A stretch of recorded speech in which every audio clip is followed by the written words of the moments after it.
Well, you're likely starting to settle into the school year routine by now, but parents, you may have a child who's having a tough time adjusting now that they're back in school. So in this week's Mom's Minute, we're addressing back to school anxiety. DrLiz Matheis is a clinical and school psychologist and mom of three, so you have lots of experience dealing with this. Now, we spoke earlier about signs that your child may be experiencing this, things like acting out or maybe avoidance, sleep appetite changes, but let's talk about some solutions for parents, because there are solutions. Absolutely. I think once children understand what they're experiencing and we can give it a name, it can be very validating. So saying you feel anxious is the best thing we can ever get as a diagnosis, because then you can move forward. So to just really validate the feelings and sort of make them feel okay with talking about it? And to say it's okay. It's okay to feel like this. A lot of kids feel like this. And to just have a very validating conversation with your child, letting them know that other children feel this way, they are not alone, and it's okay.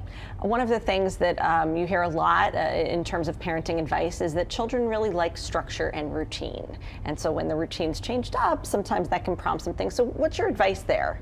So for a lot of children, I'll encourage parents to sit down with their child and create a structure. Like, what does the morning routine what is it going to look like after school and before bed?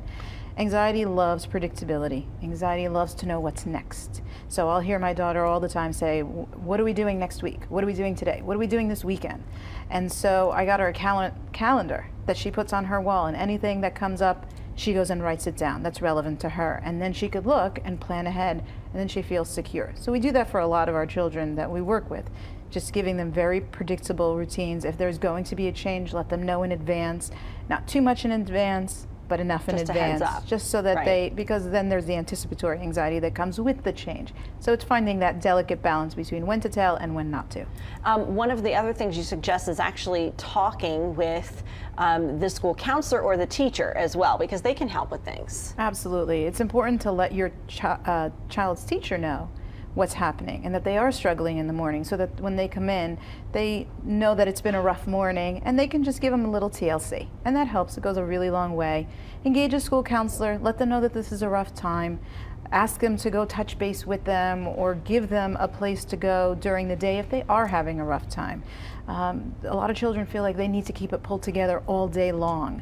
And it's hard, and especially for our little ones. I just have one who started kindergarten, my little guy, and it's a long day for him. He comes home exhausted. So just this change of, you were playing all day and doing a little bit of work, and now he's working all day and doing a little bit of play. So just those shifts for any child really of any age. I'm just speaking to kindergarten because that's the biggest transition, I think, for a lot of our children. Last but not least, you said a quiet zone at home and at school can kind of help. What do you mean by that?